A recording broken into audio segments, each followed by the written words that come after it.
So, we're going to talk about the second fundamental theorem of calculus, as well as the mean value theorem. So the second fundamental calculus says that the derivative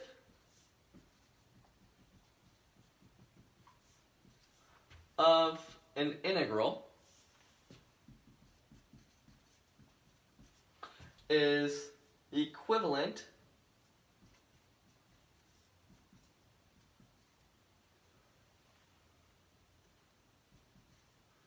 to the function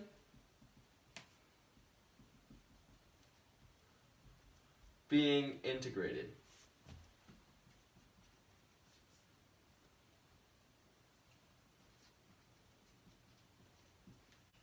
This makes sense, right? Because the integral is the antiderivative of a function. And when you take the derivative of the antiderivative, you get the original function. So it goes without saying that when you take the derivative of an integral, you get the same thing as the original function that's inside of the integral. Like if I were to say that g of x is equal to the integral of x minus 1 dx, then g prime of x would just be x minus 1. Because if we were to integrate this, we get 1/2 x squared minus x plus c. And if we take the derivative of that, then we get 2 over 2x, which is just x, minus 1 plus 0. So we were just left with x minus 1. Like that. So the second fundamental theorem of calculus applies to this kind. But it can also be used with definite integrals as well. Say we have the function, say we have the function g of x, and that is equal to the integral from 1 to x of t plus 1 dt.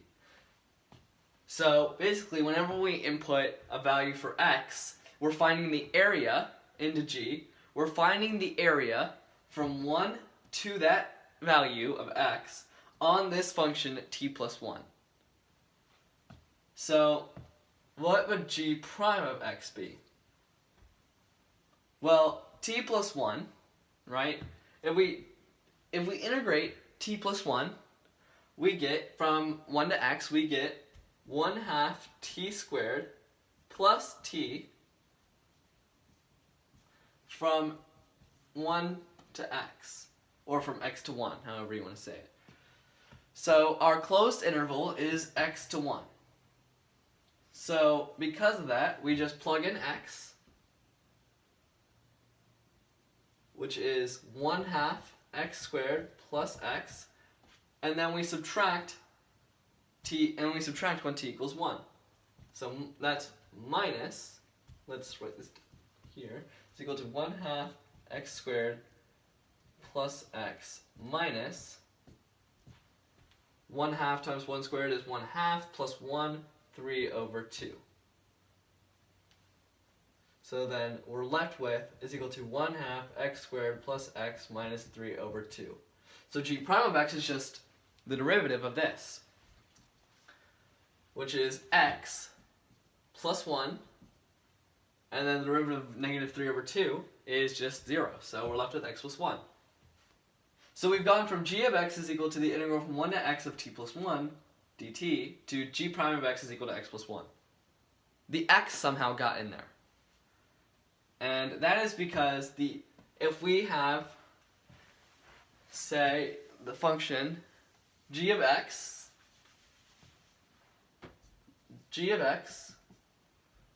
is equal to the integral from c, we'll just say a constant, to x of the function f of t dt.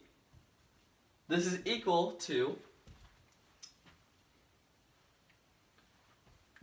antiderivative of t from x to c, which is equal to f of x, antiderivative of x minus antiderivative of c. And the antiderivative of c is just a constant. So g prime of x, this would just become 0 because the derivative of a constant is 0, and antiderivative of f of c is a constant, so that's 0. And g prime of x is just, we take the derivative of antiderivative f of x, and that's equal to antiderivative of f prime of x, which is just equal to f of x. So c can be anything, and we still get f of x, the inside function. So now we know that, but let's do a more complicated definite integral.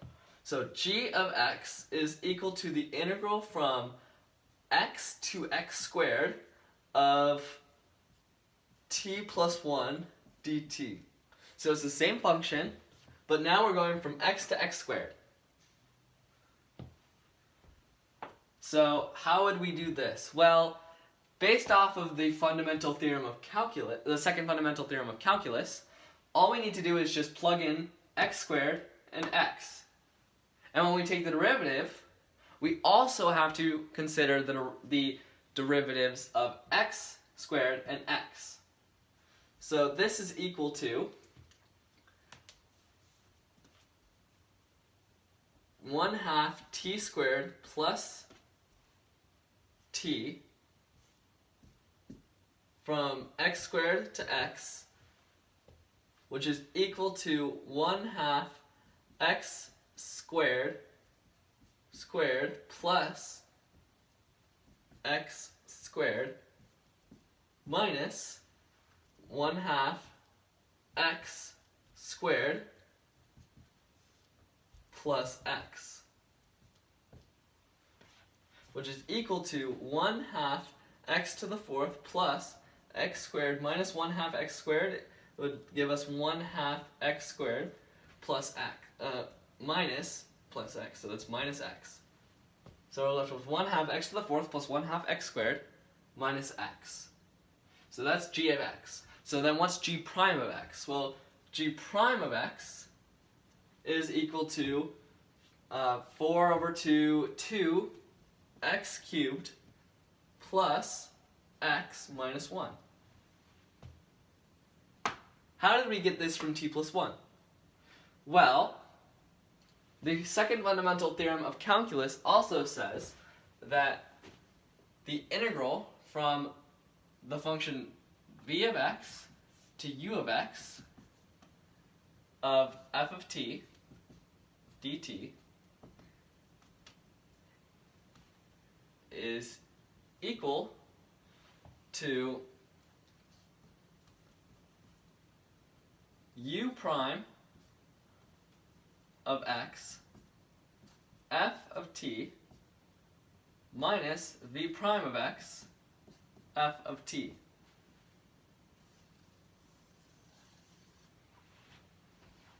This is the this right there is the second fundamental theorem of calculus in general.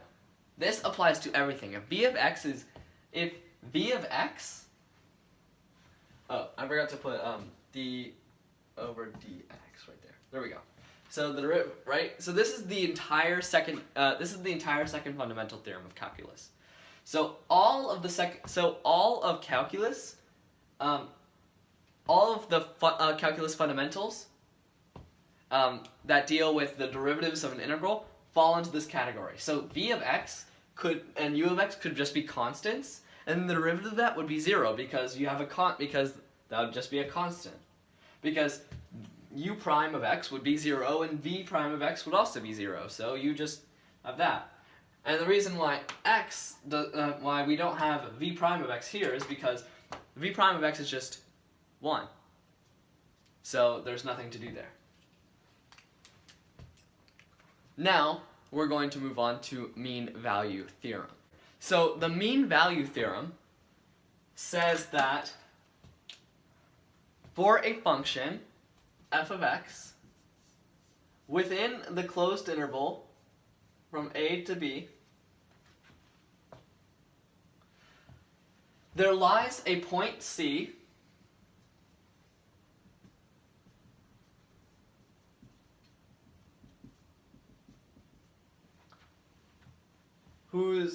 where f of C is the average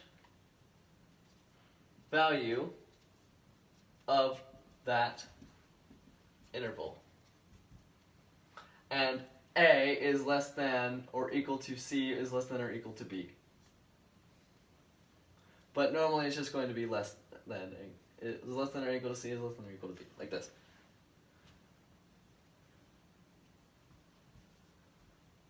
So this is the mean value theorem.